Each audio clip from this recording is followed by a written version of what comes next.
Buenas tardes, espero que se encuentren bien. Damos inicio a su sesión.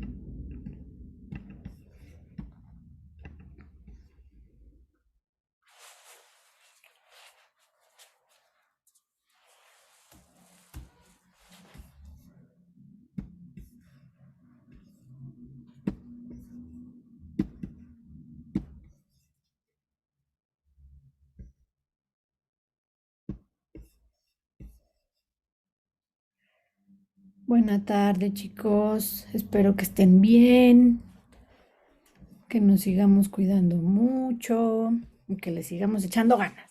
Qué bonito. Oigan, ¿qué creen, muchachillos? Revisen sus correos y chismosenme si ya les llegó su registro.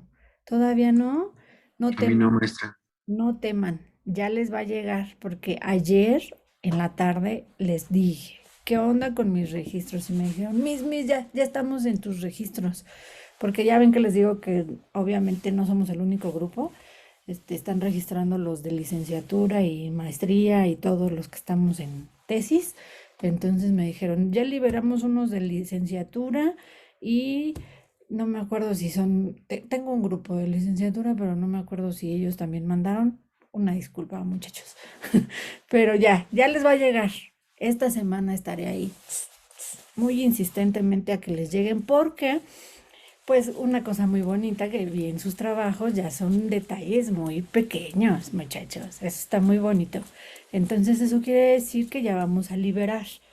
Entonces, por eso yo dije, ¿qué onda con mis registros? Necesito oficios de liberación para ya firmar y seguir nuestro proceso. De todas formas, nosotros le seguimos, ¿no? El proceso, pero pues necesitamos que nos den los documentos para que no se nos vaya el rollo, porque a mí se me va mi rollo. Entonces, paso a pasito no se nos va. Espero que sí. Y recuerden, cuando les llegue su registro, luego, si no viene ahí en su oficio de registro, pidan luego su oficio de liberación de protocolo. Contesten ese correo y pidan su oficio de liberación de protocolo. De todas formas, no sé si me lo den porque ese se los deben de dar directamente a ustedes. Yo lo voy a pedir para decirles, oigan, si ya me mandaban mis registros, pásenme a mí el de liberación para ir avanzándole, ¿no? A ver si me lo dan y ya le avanzamos. Ojalá que sí. Pero si no es así, ustedes, luego que les llegue su registro, pidan el de liberación.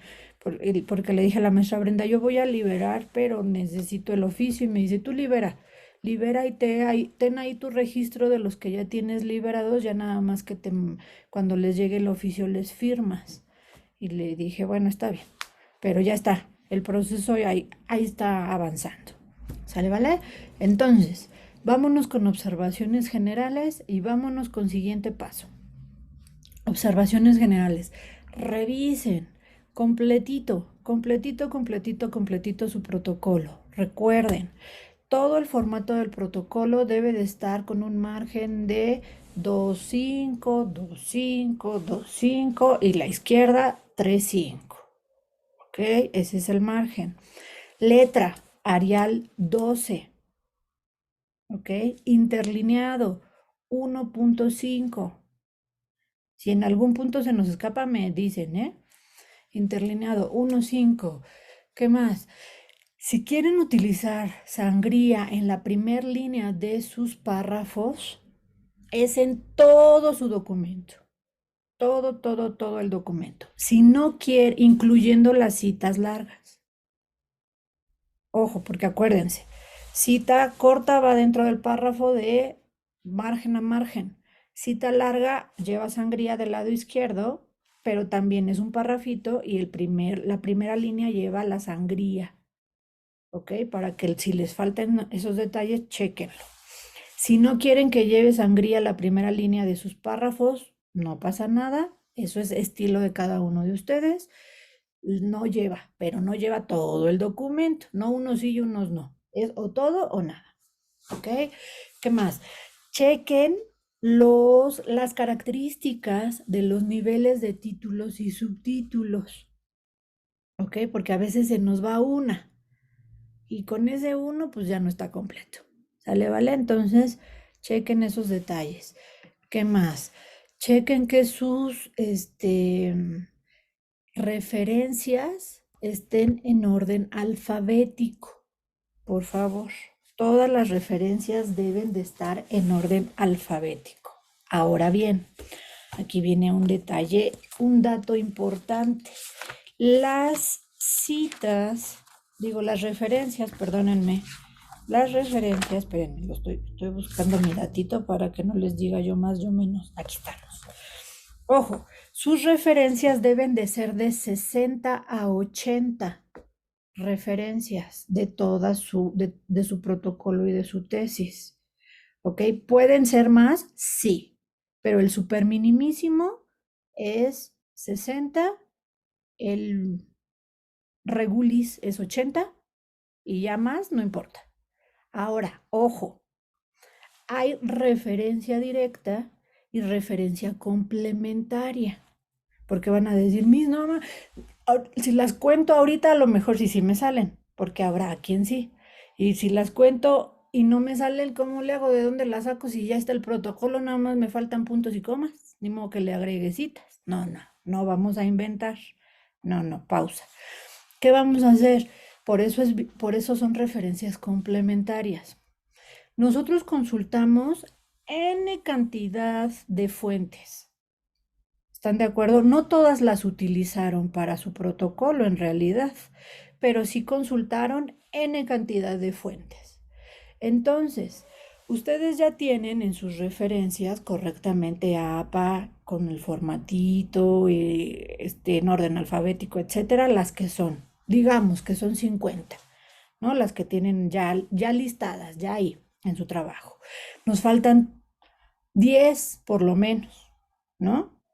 Entonces le colocamos allá abajito referencias complementarias y agregamos 10 más de las que hayamos consultado y que recordemos o que tengamos ahí en algún otro documento alterno con bibliografía y las agregamos a nuestra tesis, porque son fuentes de consulta que utilizamos para leer, para inspirarnos, para referenciarnos, porque a veces es lo que yo he hecho en mis investigaciones. A veces estoy leyendo, ¿no? X libro o X tesis y no me encanta la tesis, no me termina de dar toda la información que yo necesito, pero en esa tesis encuentro una bibliografía y de ahí tomo la bibliografía, la abro, la consulto y esa bibliografía sí me sirvió, sí la cito, pero yo consulté esa tesis, ¿me explico? Entonces esa tesis la agrego en bibliografía complementaria, ¿sale, vale? Entonces complementen sus referencias de manera que queden entre 60 y 80 referencias, ¿sale, vale? ¿Qué otro detalle vimos en general de sus trabajos? Revisen sus signos de puntuación, revisen los espacios, que haya un espacio entre el párrafo y el título y entre cada párrafo también. Cuando queda el título solito de nuestros apartados completos, un decir, ¿cuál? El planteamiento del problema. Tenemos nuestra descripción y todo el contenido de la descripción, nuestros objetivos, como a los 3/4 de la hoja, y sí queda nuestro objetivo y continuamos. Y entonces llegamos a la justificación y queda justificación al ras de la hoja al final y el contenido de la justificación en la que sigue. Ahí no hay problema, denle espacio y que empiece justificación en la que sigue, porque va a ser un espacio muy pequeño en realidad, pero el título no está separado de su contenido. ¿Me explico? Entonces denle esa parte del formato para que quede correcto. Y pues ya, esas son las generalidades de sus trabajos. Si se dan cuenta, son más estéticas que otra cosa y ya cada quien sus contenidos respectivamente de lo que mandaron. Ahí ya, cada quien lo debe de checar. Eso es en cuanto a los protocolos. Pre- Háganme preguntas de protocolos si es que las hay, para que ya pasemos a la parte de las tesis. Cuéntenme.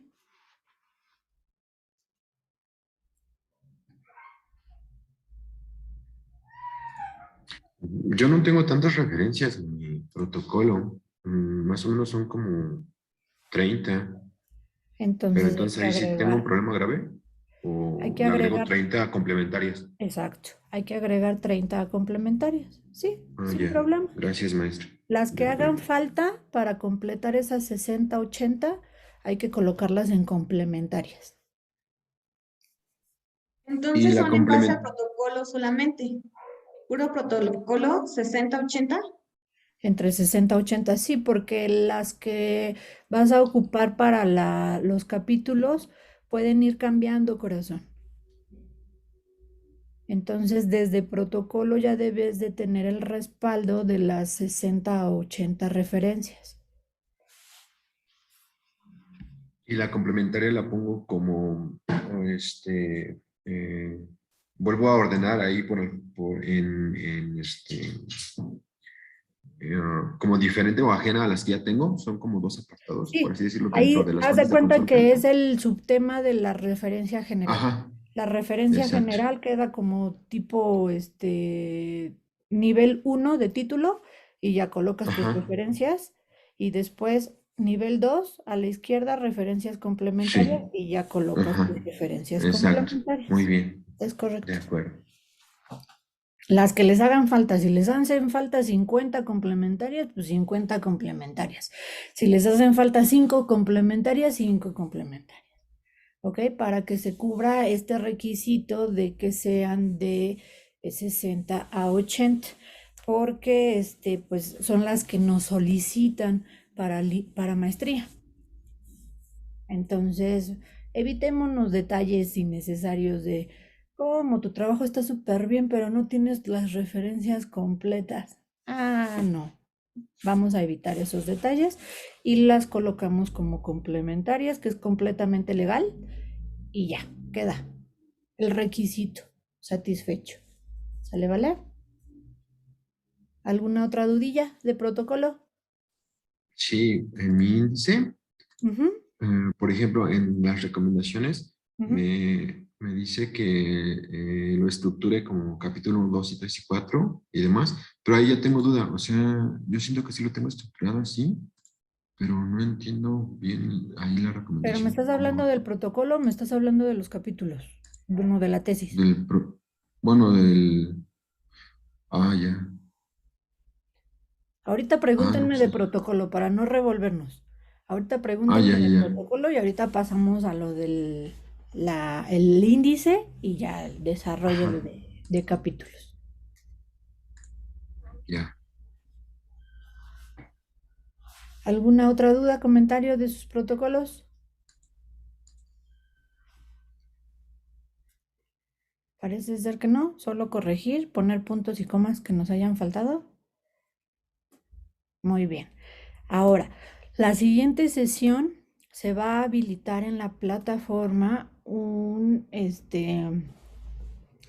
una asignación para entrega de protocolos, porque yo ya considero que una vez que realicen las observaciones de esta semana, sus protocolos ya pueden ser liberados porque son realmente puntos y comas, sus observaciones. Entonces, primero, por supuesto, se les hacen su revisión y observaciones, ya serían las últimas, esperando que ya quedó, ya lo liberamos. Si ya tenemos el oficio, súper bien, yo se los regreso firmado, por supuesto. Y si no tenemos el oficio, no pasa nada, pero ya tendríamos el protocolo listo y ya lo tendríamos guardado en la plataforma completo. ¿Ok? Listo para liberarse, nada más para la firma de liberación y ya quedó. ¿De acuerdísimo? Y como nada más son puntos y comas que hay que revisar del protocolo, entonces procedemos a nuestro capítulo. Ahora sí, ojo, recuerden, los capítulos, en el primer capítulo es el contenido teórico metodológico. Digo, teórico conceptual, perdónenme, yo ya me estoy sumando 3 capítulos. Teórico conceptual, ¿ok? Es decir, a veces nuestros capítulos 1 quedan extensos porque vienen todos los conceptos y teorías. No pasa nada, está bien que quede extenso. ¿De acuerdo? Lo importante es que justamente en ese capítulo se platique prácticamente todo el contenido pesado, digámoslo así, de la investigación, chicos. ¿Por qué? Porque en el primer capítulo vamos a hablar de todos estos elementos que componen nuestro tema de investigación. ¿Ok? Vamos a hablar de educación, vamos a hablar de los niveles educativos, vamos a hablar de las teorías de educación, vamos a hablar de las virtudes o defectos que se estén viviendo en la actualidad en cuanto a conceptos del ámbito educativo, etcétera. Todo eso va a estar dentro de nuestro respectivo capítulo 1. Entonces, sí queda larguito, no pasa algo, que quede tan largo como se necesite, porque todos estos conceptos nos van a ayudar a entender todo eso, pero en un contexto, en un lugar determinado. Y entonces ahí es donde aplica nuestro capítulo 2, que es la parte contextual. Entonces en la parte contextual ya hablamos de la escuela y de las personas, pero específicamente de un lugar determinado. ¿De acuerdísimo? Y de ahí ya nos vamos a la parte metodológica, que ustedes prácticamente ya tenemos un buen avance en esa parte, y después ya nos vamos a resultados. ¿De acuerdísimo? Entonces, ojo con esos detalles para que ustedes contemplen estos conceptos. Varios de ustedes en las propuestas de índice que me hicieron favor de compartir tienen capítulo 1 y capítulo 2 todo lo conceptual y teórico. Lo dividieron. Ejemplo, hablan de educación básica y rendimiento académico. Un decir, ¿no? Y entonces me ponen educación básica capítulo 1, rendimiento académico capítulo 2. Júntenlo, que quede todo en un solo capítulo. Y ya en el que sigue, ya la parte contextual, se me ocurre, no sé, situación de la Escuela Primaria General José Vicente Villada. ¿Ok? Y ya empiezo en el capítulo 2 con México y la educación y cosas así, pero ya son contextuales. ¿Me explico? Entonces, para que ustedes vean más o menos esta organización de los capítulos. Ahora, ya que hagan ese ajustillo, si es que es necesario acorde a cada uno de sus temas, hay quienes sí lo tienen bien, les queda larguito y demás, así como lo estamos platicando.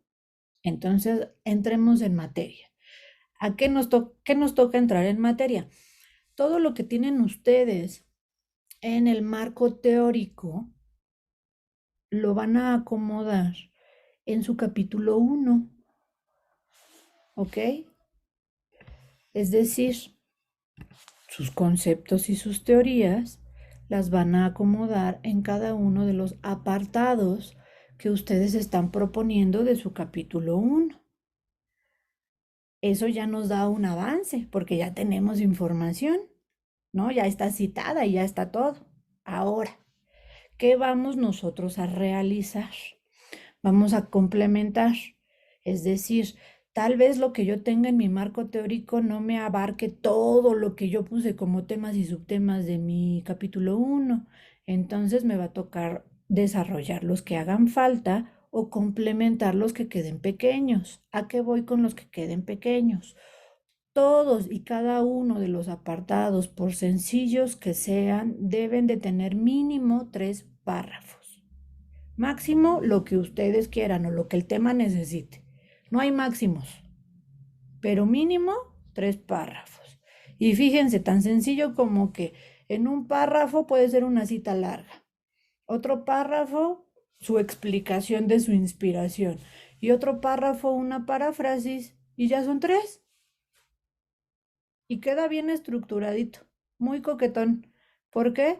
Porque vienen 2 citas importantes, una larga y una de paráfrasis. Pueden ser 2 autores diferentes y lo de usted y con su interpretación.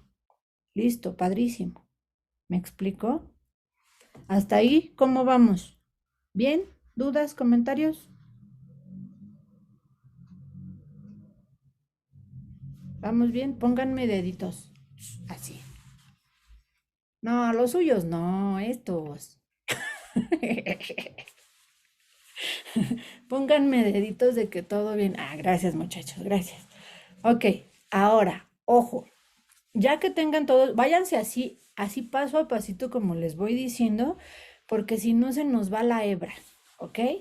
Ya que tenemos todo esto ya desarrolladito, porque ya tenemos contenidos, para darle broche de oro a nuestro capítulo, porque con eso ya, obviamente nos va a llevar unas dos, tres semanitas hacerlo, paso a pasito, tampoco nos vamos a eh, torturar toda la semana, o si lo pueden, si se pueden torturar toda la semana porque tienen chance, pues háganlo, y ya lo vamos revisando, obviamente, pero, ojo, si ustedes ya tienen todo su capítulo completísimo, con todo lo que ustedes consideran que debe de tener cada uno de los apartados, entonces revisen que el último párrafo de cada uno de los apartados tenga por lo menos una frase que se enlace con el apartado siguiente. Es decir, si me van a hablar de la educación básica y entonces comenzamos a platicar ahí de la educación básica, todos los niveles de educación básica, padrísimo, es más, hasta pongo yo un esquemita de la educación básica, citado por supuesto, con sus características y todo, padrísimo, ya quedó, pero a mí me interesa de educación básica, no sé, primaria baja. ¿No? Primero de primaria, primaria baja, pero yo esquematicé, nombré todos los niveles de básica y en el siguiente apartado voy a profundizar en primaria baja, pero yo ya hablé de estos niveles y entonces voy a decir, para efectos de esta investigación, hay que contemplar que dentro de la educación básica primaria existen dos grandes apartados, que es primaria alta y primaria baja, donde es necesario para la investigación o para este tema profundizar en las características de primero de primaria. Punto. Y luego sigue primero de primaria y ya me sigo con mi primero de primaria. ¿Sale? Me desarrollo mi primero de primaria. Es decir, voy enlazando todos los apartados para que haga sentido, para que no quede como lluvia de temas desarrollados. ¿Me explico? Revisando, por supuesto, que todo lo que vayan citando esté también referenciado, para que no se nos escapen las referencias, porque luego nos inspiramos una cosa muy hermosa, cite que cite y redacte que redacte. Y luego la mis y tus referencias y tú, híjole, no las puse ya ni me acuerdo dónde quedaron. Mejor vamos a la par. Vamos citando, vamos referenciando. ¿Sale, vale? Y con eso tienen. Cuéntenme, ¿alguna duda o comentario, chiquillos? Yo sí, Diga en el usted. cap, bueno, me regreso al capítulo 2. Es que ahorita estuve viendo, ya ve que mis observaciones. Sí, En el capítulo 2 nos dice que es con el marco contextual. sí. Ajá. Ahí menciona ahorita que es la situación del jardín de niños Ujú. y no sé qué otra cosa colocar ahí en lo del marco contextual del Ahor- capítulo 2. Ahorita no te preocupes tantísimo en lo que vas a colocar en cuanto a contenido. Solamente esquematízalo en el índice, ¿ok? Que nos quede claro que el primer capítulo va a ser teórico conceptual, el segundo capítulo contextual, el tercer capítulo metodológico y el cuarto capítulo resultados, propuestas, estrategias. Que se quede bien esquematizado. Pero además de que quede bien esquematizado, el que sí debe de quedar bien presentadito en ese esquema es el uno, porque es el que van a desarrollar. Ok, sí, ¿Vale? maestra. Y Gracias. ya cuando lleguemos al 2 ya hacemos el ajustito, pero por lo pronto con el uno, para irnos bien, ¿no? Muy bien, gracias. A ti. ¿Alguna otra duda, chiquillos?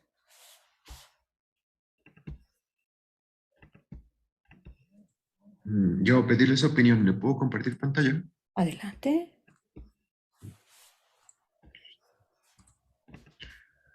Por ejemplo, justo esta parte que comentaba Moni también, en el capítulo 1 estoy colocando, pues eso, ¿no? El marco teórico, conceptual. Ujú. Pero ya en el capítulo 2 es esa parte, ¿no? De corregir que sea contextual. Por ejemplo, el Ujú. capítulo 2 lo puedo nombrar como situación del Instituto Universitario UNIEM. Sí, ¿Puedo nombrarlo así? claro, Muy sí, bien. sí. Y por ejemplo, ahí mis subtemas sí pueden seguir siendo esos. Quiero ver en el plan de estudios de la licenciatura en educación, UNIEM.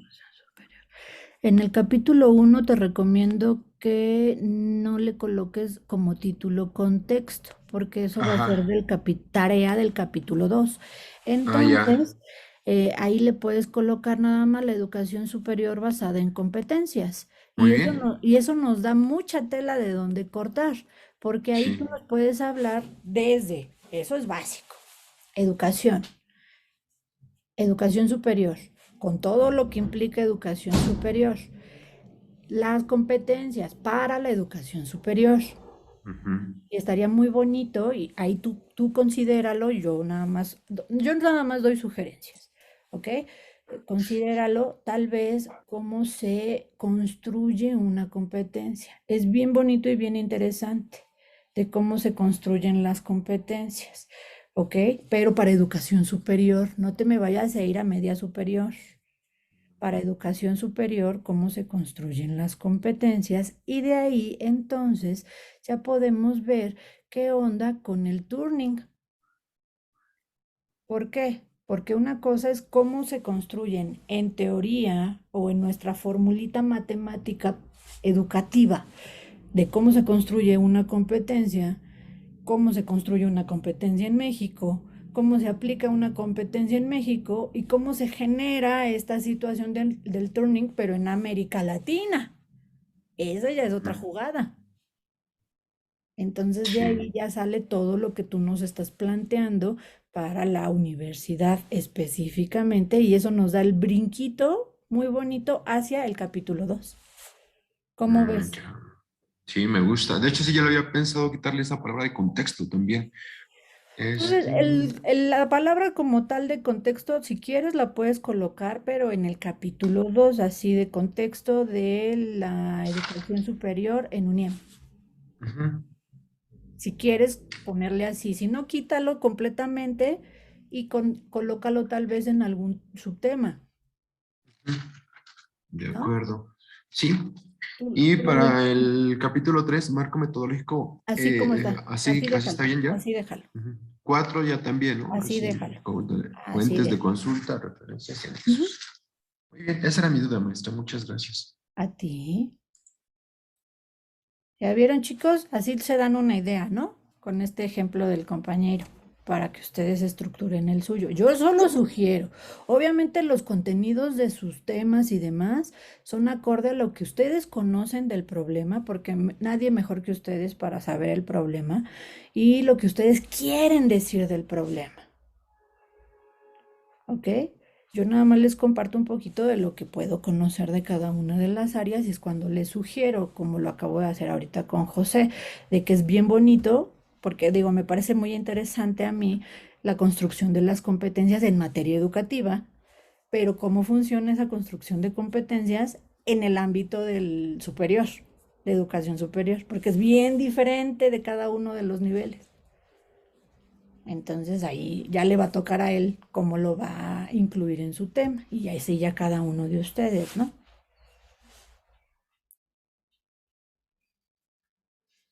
Sale, vale, ya los inspiramos, ya le están pensando cómo moverle.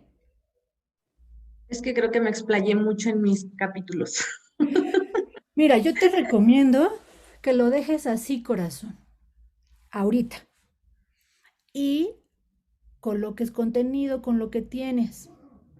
Y a lo mejor el mismo contenido te va a decir, sí, déjame así, o júntame.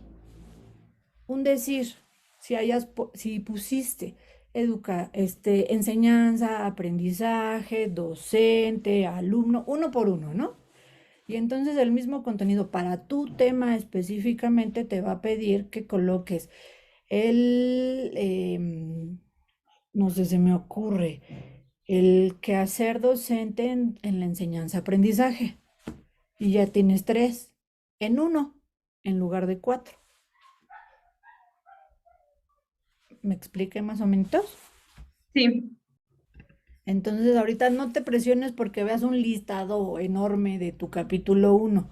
Acomódalo, solamente fíjate que cada uno sí te, más o menos sí te dé secuencia de uno a otro, y una vez que ya estés colocando contenido, entonces vas a decir, no, no, espera, tú me convienes más que estés junto o tú me convienes más quitarte, tal vez. ¿No? Pero el mismo contenido ya te lo va a decir. ¿Por qué? Porque a veces este contenido ya te da lo que necesitabas poner en el otro. Entonces no tiene caso dejarlo, porque sería redundante. ¿Va que va? sí. Gracias. A ti. Y es que sí, creo que me explayé mucho. Estaba muy inspirada ese día. Está bien, ustedes inspírense, es su tema. Déjenlo ser. Ya el contenido nos va a decir para dónde va cada uno.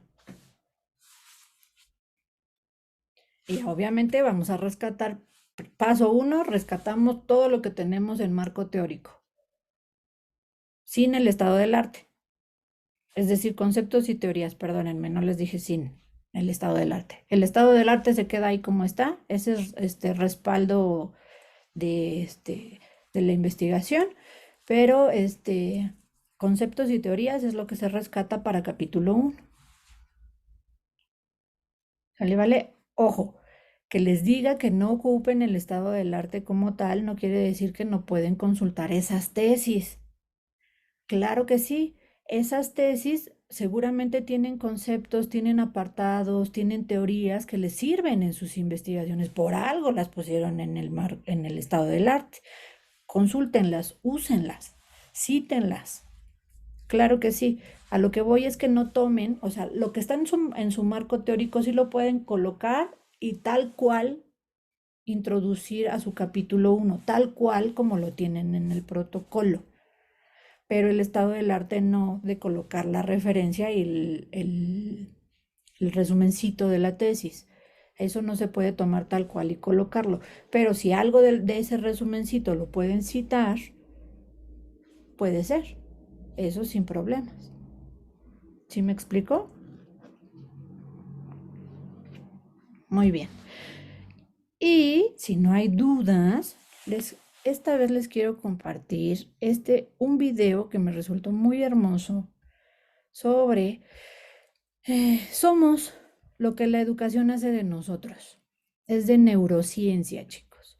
Para que escuchen a este hombre muy conocedor de nuestra área educativa y que a raíz de cómo él explica su ciencia, su neurociencia, o cómo se fue él acercando a su neurociencia, ustedes se inspiren un poquito, espero yo, para poder explicarnos sus investigaciones, chicos. Entonces, les comparto.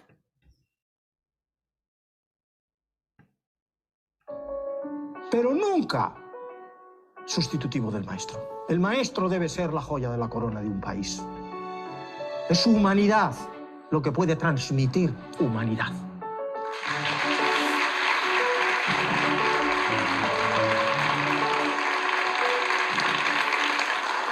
Muchas gracias, buenas tardes. Es un placer estar aquí, si me lo permitís, con todos vosotros. Mi nombre, ya lo sabéis, es Francisco Mora Teruel y soy profesor de Fisiología Humana en la Facultad de Medicina, aquí hasta hace muy poco, en la Universidad de Iowa, en Estados Unidos. Y mi carrera ha sido aquella en la que comencé haciendo mi licenciatura en Medicina en la Universidad de Granada. Y esa licenciatura de Medicina también se siguió de hacer mi doctorado en Medicina. Y en aquellos momentos yo vivía de poder trabajar en un hospital psiquiátrico, que a la mitad del día hasta el día siguiente era yo el único médico que cuidaba aquello. mientras la realización de mi tesis doctoral precisamente fue en pacientes esquizofrénicos. Y aquello fue un mundo iluminador. Lo fue por desconcertante, lo fue por darme cuenta y cercano lo que es la naturaleza humana. Lo que puede ser, lo que puede transformarse. Y la verdad es que aprendí mucho de aquello y me di cuenta de lo que sabíamos en relación al cerebro y a las enfermedades. Lo poco que sabíamos. La neurología en los años 70 iniciales era simplemente como tratamiento el cirujano. Había muy poca herramienta terapéutica. Y eso es lo que me hizo cavilar profundamente durante 4 años en aquel hospital. Tanto que decidí, después de ser doctor, que aquello no era a lo que yo aspiraba. Ni ser psiquiatra ni ser neurólogo en un mundo donde no podía hacer nada por mejorar la situación de esos pacientes. Y eso me llevó a una universidad en aquel momento de más prestigio en este país, que era la Autónoma de Madrid. Opté por una muy prestigiosa en aquel momento, la única beca que había en España para ir a la Universidad de Oxford. En aquel momento la 1-2 junto con Cambridge del mundo. Y allí fue donde decidí hacer una segunda tesis doctoral. Después ya saqué una cátedra en Estados Unidos, estuve también mucho tiempo y en definitiva fue un tiempo, o ha sido un tiempo que me ha llevado en el fondo muy modestamente a los logros que he conseguido.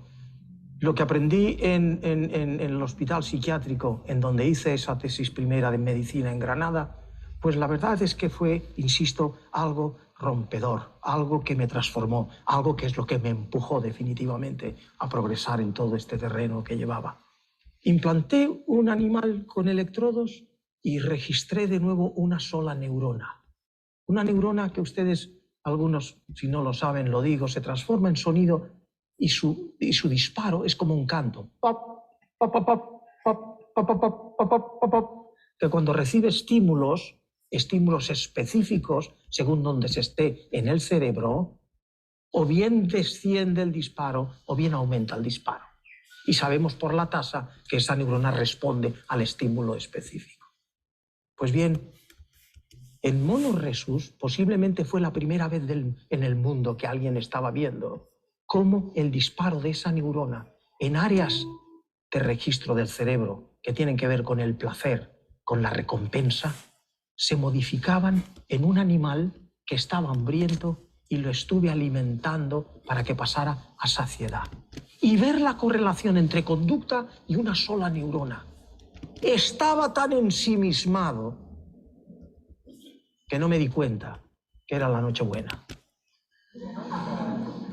Y efectivamente se me hizo tal hora que de pronto, cuando salí, no sé por qué abrí la puerta, no había absolutamente nadie por allí. Miré el reloj y eran las tantas. Cogí al mono por la espalda, lo metí en su jaula, salí corriendo, me marché a mi casa y cuando entro allí, le digo a mi mujer, ¿qué haces? Dice, los papeles para el divorcio. Tal cosa no sucedió.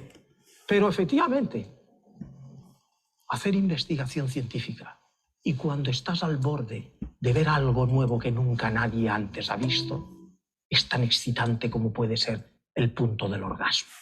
Creo que lo sabéis, que yo he sido un hombre de universidad, un hombre de ciencia, un hombre que se ha dado cuenta en un punto en la vida hace ya algunos años de la necesidad que había de anclar lo que conocemos del funcionamiento del cerebro en la educación. Por lo que nos hace falta y por dar ese salto de lo que es la opinión y lo que son los métodos basados en lo observacional a lo que realmente pudiera anclarse en la metodología científica. Y eso es de donde ha nacido la neuroeducación. Es un intento de aproximar una nueva luz a la instrucción y a la educación. Es decir, a cómo mejor se puede aprender y, por supuesto, y sobre todo en neuroeducación, la educación, lo que significa aproximar valores y aproximar normas a la conducta del ser humano. Y en este sentido, la neuroeducación pertenece a lo que hoy en el mundo... Continuamos.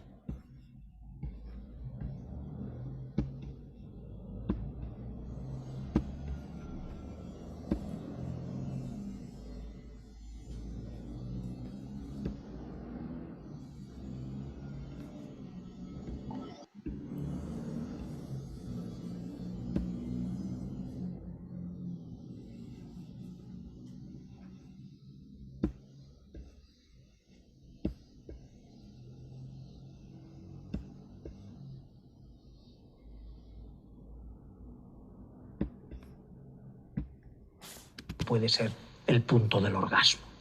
Creo que lo sabéis, que yo he sido un hombre de universidad, un hombre de ciencia, un hombre que se ha dado cuenta en un punto en la vida hace ya algunos años de la necesidad que había de anclar lo que conocemos del funcionamiento del cerebro en la educación.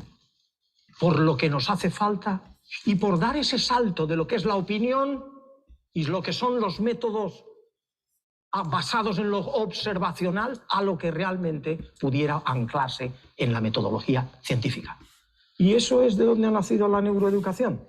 Es un intento de aproximar una nueva luz a la instrucción y a la educación. Es decir, a cómo mejor se puede aprender y, por supuesto, y sobre todo en neuroeducación, la educación, lo que significa aproximar valores y aproximar normas a la conducta del ser humano.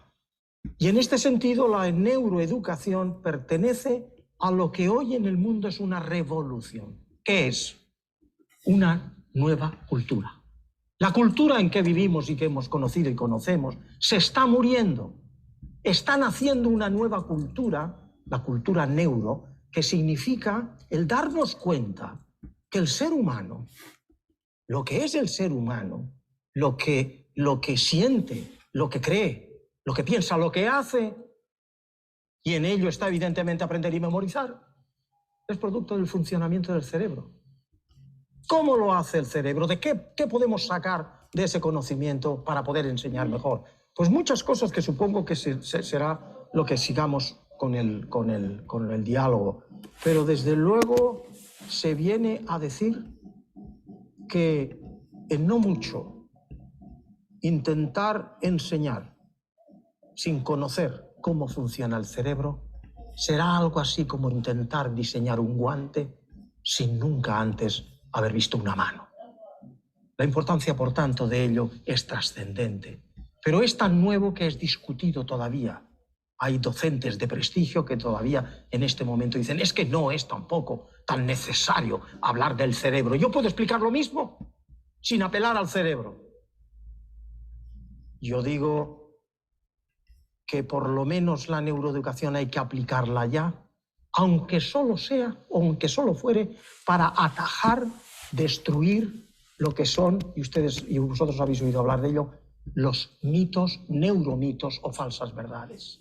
Hoy todo el mundo habla del cerebro, porque es la referencia importante, más allá de la filosofía.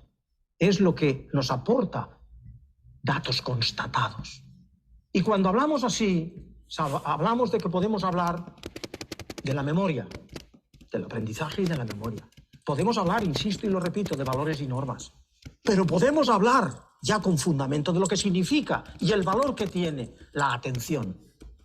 Por ejemplo, el ejemplo más paradigmático del valor que puede tener la neuroeducación es para habernos dado cuenta en un tema tan debatido como es ¿cuándo comienza un niño a leer? ¿A los 3 años? Como John Stuart Mill, que a los 3 años ya manejaba el inglés perfectamente y a los 7 era capaz de leer a Aristóteles en griego clásico. Evidentemente no.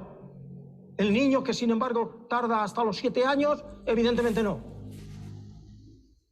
Se estima por observación que el niño en general de un colegio a los 5 años, 6 años ya está listo para aprender a leer. Pero no todos. ¿En qué se fundamenta ahora que la neuroeducación pueda decir algo? En que sabemos que áreas fundamentales del cerebro, como es el área 23 y 44, en fin, áreas de Brodmann, ciertas áreas del cerebro, la corteza parietal posterior y la temporal superior, hay un área en donde la esencia de la lectura está en transformar el grafema en fonema.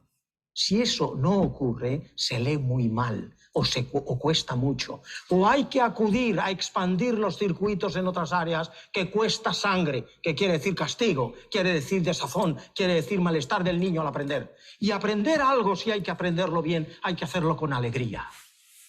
¿Qué es cuando se aprende? Es cuando te da gusto. Eso se logra en la lectura a partir de los 6-7 años. ¿Por qué? Porque esas áreas ya sabemos ahora que han terminado de formarse los circuitos sinápticos y además aislar los axones con mielina para que la información vaya con nitidez. Enseña a un niño de 7 años a leer y te lo hace en 3 semanas. Frente al niño que sí tiene y no está preparado porque tiene inmaduras esas áreas, a los 4, no solo hay que castigarlo, es que hay que atacarlo en el sentido de venga que no tal. Y esto ha presentado siempre problemas muy grandes. ¿Por qué el niño de 6, de 4 o 5 años de mi vecina sí ha aprendido a leer y en mi mismo colegio el mío no? ¿Es que el mío es más tonto o es que el maestro es tonto? Pues no, se puede deber, y de hecho es cuando ocurre normalmente, a que esas áreas no están maduras en uno y en el otro sí. Esa es la versatilidad y la división. Eso es lo que como ejemplo pongo para decir que neuroeducación es importante que comencemos con. Buenas tardes, profesor. Mi nombre es Mónica, soy maestra.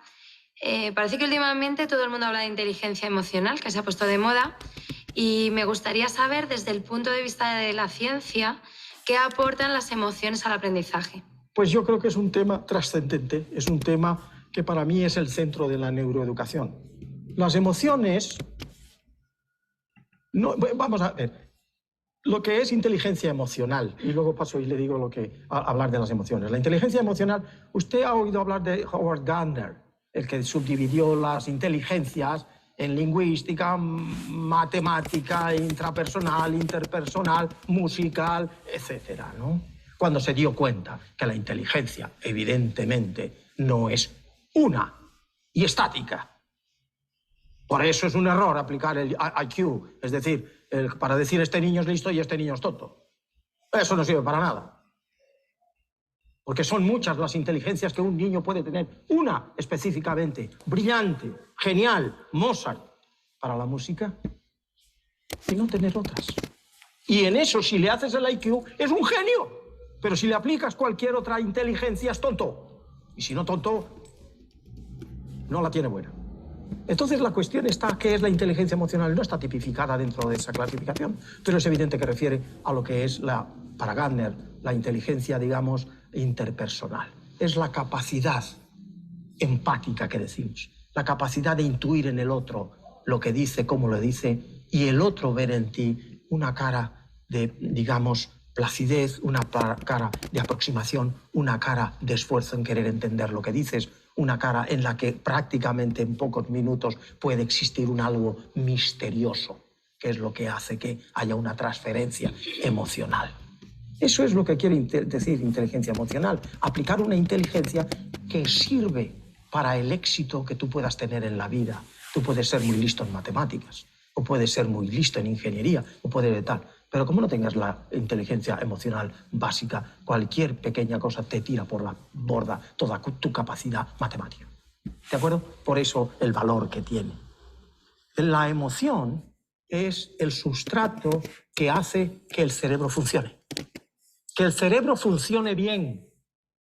La gente todavía piensa, y piensa porque lógicamente no es neurobióloga, que la emoción es aquella reacción que te hace... Pues eso, que cuando aparece alguien a atacarte, pues tú puedes reaccionar de 3 formas distintas, que son lo que los ingleses llaman fight, flight, fright, que es, si te atacan, te defiendes con la lucha, o bien echas a correr, o bien te escondes.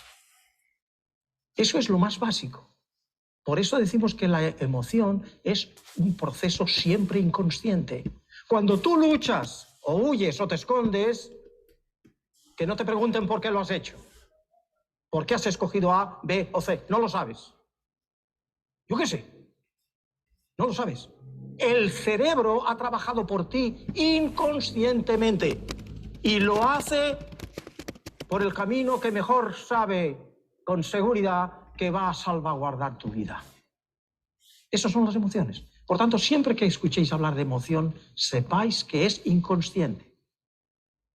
Pero las emociones nacieron hace aproximadamente unos 200 millones de años en los mamíferos, a lo largo del proceso evolutivo.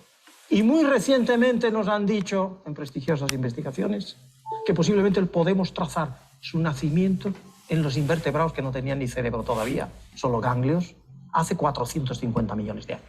Fijaos bien, nuestra especie, el Homo sapiens sapiens, solo tiene 150.000 años de vida. Comparad eso con 450 millones. Quiere decir que las emociones las tenemos tan ancladas profundamente en nuestra naturaleza que yo sostengo públicamente que somos seres emocionales y luego un poquito racionales. Estoy en contra de Aristóteles. La razón es la emoción lo que lo guía a todo. Por tanto, no es lo que acabo de decir, que su etimología es emotio, emotionis, movimiento hacia afuera, correr, atacar o agazaparte. En el cerebro humano, las emociones, es decir, lo que se registra en un cerebro que se llama cerebro, dentro del cerebro, el cerebro límbico o cerebro emocional, manda información a toda la corteza cerebral, haciendo que ésta, cuando crea las ideas, cuando crea los procesos cognitivos, cuando crea el pensamiento y el razonamiento, pensar y razonar ya viene con ideas que están embebidas de un significado emocional. Somos mamíferos y ningún mamífero puede ejecutar ninguna conducta que no tenga un significado. Y eso es lo que hace además el ser humano, evidentemente. ¿Pero a través de qué? Que ningún otro animal lo hace. A través del sistema emocional.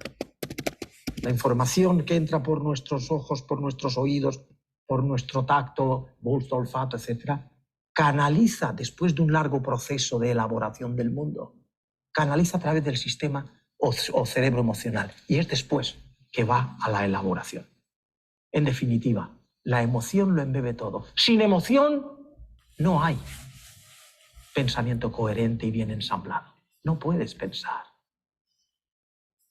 Sin emoción no hay toma de decisiones acertadas. Sin emoción no hay lo que es la memorización sólida. ¿Quién no sabe y recuerda precisamente que lo mejor que guardas es lo que ha tenido un significado emocional para ti? ¿Quién no recuerda? Bueno, a lo mejor alguien que ha tenido alta experiencia no, pero para algunos la primera experiencia emocional, la primera experiencia sexual de verdad la recuerda muy bien. ¿Por qué? Porque tuvo un gran significado para ti, emocional. En el pensamiento igual. Y sobre todo, no quiero que se me olvide, la emoción es lo que te permite tener sentimientos. Entendedlo bien, porque a veces yo soy muy torpe para explicarlo. La emoción, os lo he dicho, es algo que es inconsciente. Todos los animales del mundo operan a través de mecanismos inconscientes. El perro no tiene conciencia. El perro no sabe en conciencia qué es lo que hace, pero lo sabe inconscientemente. El perro no tiene sentimientos. Y ahora os digo que el sentimiento es saber de una emoción. Cuando yo, junto con un ratoncito chiquito, un elefante, una jirafa, un delfín, un chimpancé, y yo mismo juntos, hay una gran explosión o nos van a atacar, todos reaccionamos con miedo. Todos. Pero solo yo sé que tengo miedo. Gracias a 700 gramos de corteza cerebral, casi 3/4 de kilo, dedicado a los procesos de pensamiento y conciencia. Ningún animal los tiene. Esa es la gran diferencia. Por eso Los sentimientos, que es la conciencia o el saber de una emoción, solo lo tiene el humano y en su plenitud definitivamente. Aunque haya algún especialista que me dijera, vamos a discutir eso en el chimpancé. Dispuesto, estoy dispuesto, pero sigo sosteniendo que plenitud de sentimientos solamente lo tiene el ser humano. Si tuviéramos un chimpancé aquí y tenemos al lado un saco de bananas o el David en Miguel Ángel, para el que algunos hicimos sin saberlo nadie en el mundo, ahora sí lo debe saber alguna gente, un vuelo de 3 horas de ir y volver para solo verlo en la academia, esa escultura de 5 metros de altura tan perfecta. Pues bien, pónselo al chimpancé y verás cómo el chimpancé se va y abraza a la escultura. ¿Va a hacer eso o realmente se va a comerse las bananas? Evidentemente las bananas. Ese sentimiento grande que embarga, ese sentimiento grande que te sobrecoge. Pausa, chicos. Si ya se habían picado, muchachos, ¿qué les digo? Hay que respetar el tiempo. Ustedes saben que procuro ser sumamente respetuosa del tiempo. Se los voy a compartir en la plataforma por si quieren continuar viéndolo ahorita. Síganse como hilo de media. Vamos en el minuto 20 para que sepan más o menos dónde nos quedamos. Y si quieren verlo en la semana, ahí lo van a encontrar. Sale, vale, les agradezco mucho, chicos, échenle ganas, ya estamos liberando protocolos, qué emoción. Sale, vale, nos encontramos la próxima sesión. Gracias, bonita tarde, bye bye.